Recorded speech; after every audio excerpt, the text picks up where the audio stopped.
Sejam bem-vindos ao último vídeo desta playlist de vídeos explicativos sobre ventilação mecânica com base no ventilador Puritan Bennett 560. No vídeo passado, falámos sobre as funções de controle do nosso ventilador. Neste vídeo, vamos falar sobre a fração de oxigênio inspirado durante o processo de respiração, o FiO2, e vamos também introduzir os elementos de segurança, isto é, as safety features, no ventilador de respiração. Por outras palavras, a FiO2 trata-se da percentagem de oxigênio numa mistura gasosa. Os pacientes ligados à ventilação mecânica podem precisar de níveis de oxigênio superior ao atmosférico, que é 21%, chegando até aos 100%.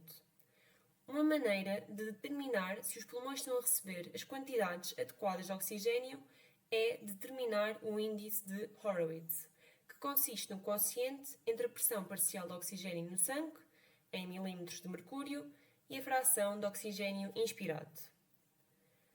Tal como já foi referido, normalmente a FiO2 é mantida abaixo dos 50% para evitar o Paul-Bert effect.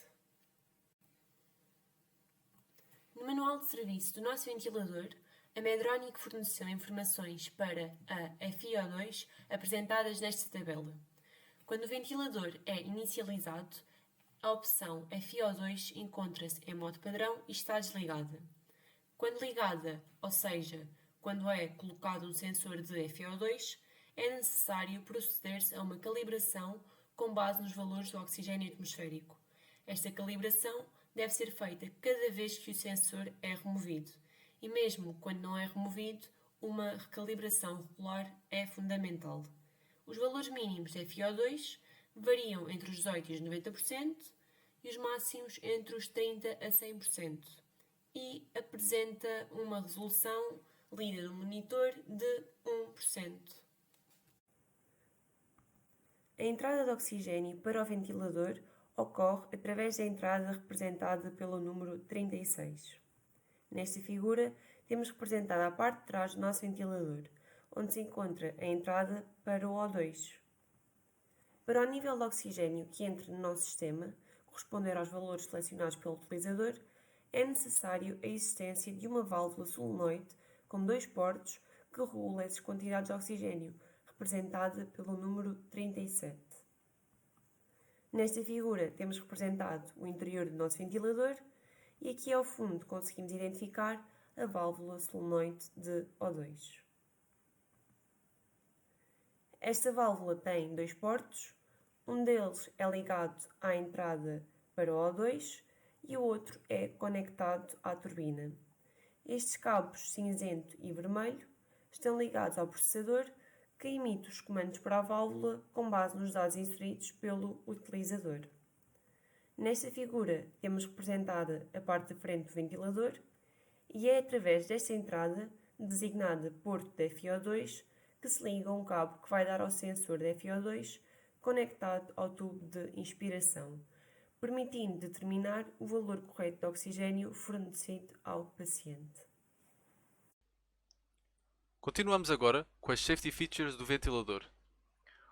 O ventilador utiliza software e hardware para detectar as condições que poderão afetar de forma adversa a segurança do paciente ou a segurança do ventilador. Como podemos ver aqui neste esquema, temos uma Exploded View do ventilador e todas as suas componentes. Para colmatar estas ameaças de segurança, a Medtronic criou um sistema de alarmes com múltiplas prioridades, que inclui valores máximos e mínimos de parâmetros de respiração que podem ser ajustados por um operador. Nós dividimos estes alarmes pelo tipo de alarme: alarmes associados à segurança do paciente ou alarmes associados à segurança do ventilador. 30% desses alarmes são associados à segurança do paciente e 70% são associados à segurança do ventilador. Passo agora a explicar a crucial diferença entre os dois. Primeiramente, dividimos os alarmes em 2 tipos: alarmes de segurança do paciente e alarmes de segurança do ventilador. 30% dos alarmes são do primeiro tipo e 70% dos alarmes são do segundo. O primeiro tipo de alarme está diretamente relacionado com a manutenção dos sinais vitais do paciente, através das medições feitas pelos vários sensores de pressão do ventilador. Como foi falado em vídeos anteriores, esses sensores são localizados perto do paciente, dentro do ventilador e nas zonas de expiração e inspiração. Alguns dos exemplos de alarmes associados à segurança do paciente é a desconexão do tubo ou do sensor proximal de pressão ao paciente, o sensor de pressão interna estar constante durante 15 segundos. Isto não pode acontecer, dado que a pressão tem que estar constantemente a variar com a variação de inspiração para expiração. Por isso, se o sensor de pressão interna está constante, significa que algo não está bem. Pode ser até uma questão de calibração ou pode ser algo relacionado com o paciente. Um quarto exemplo é a válvula de pressão estar a menos de 1,5 cm de H2O no início da ventilação. Se estiver a menos desta pressão, nós não conseguimos controlar a inspiração e a expiração. O segundo tipo de alarmes, o mais comum, está associado com o hardware e o software do ventilador.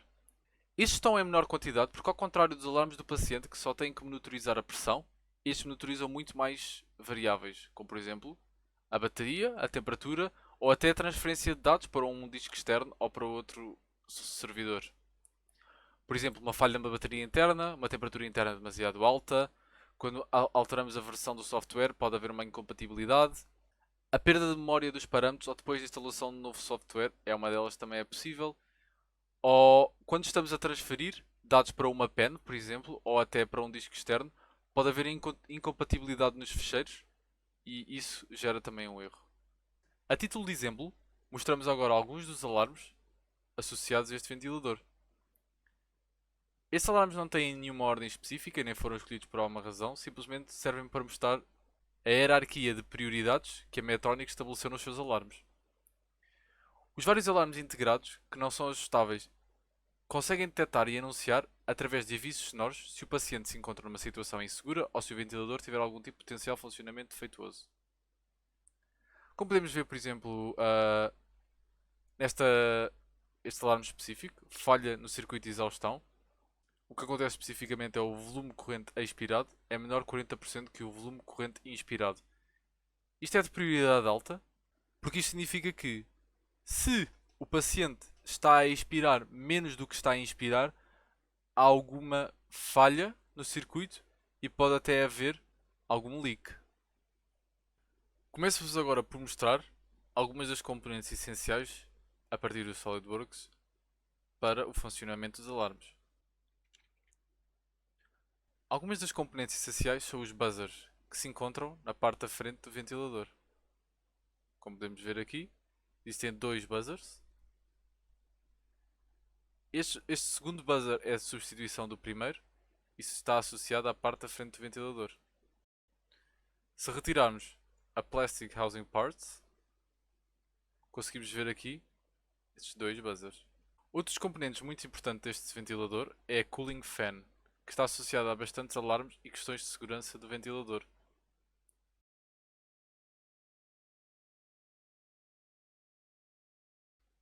E controla a temperatura interna do ventilador. O próprio ventilador calma.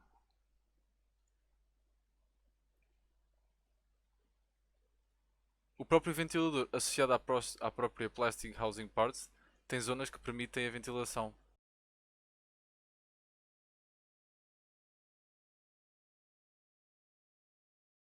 Isolei agora o PCBA, que contém as componentes responsáveis para o funcionamento dos alarmes que garantem a segurança do ventilador. Um sensor de pressão interna monitoriza a pressão à saída do ventilador como backup caso o sensor de pressão proximal se desconecte. Relembro que o sensor de pressão proximal é aquele que está mais próximo do paciente. Terminando aqui o isolate, voltamos a ter o sensor sem as cápsulas de plástico. E relembro que, se uma condição de alta pressão ocorrer durante a inspiração, o ventilador automaticamente passa ao processo de expiração. Se essa condição ocorrer durante a expiração, então a válvula de expiração é totalmente aberta e a turbina para. A turbina encontra-se aqui e a válvula de expiração encontra-se aqui. No evento do ventilador falhar completamente e se desligar, O sistema está desenhado de forma a válvula de expiração permanecer aberta, de maneira ao paciente conseguir respirar o ar do quarto. Esta é uma overview das security features do ventilador da Medtronic. Para mais informações e detalhes, consultar o Service Manual. Damos assim por terminada esta playlist de vídeos. Esperamos que tenha sido do vosso agrado e que tenha ajudado a informar um pouco mais sobre o funcionamento básico de um ventilador.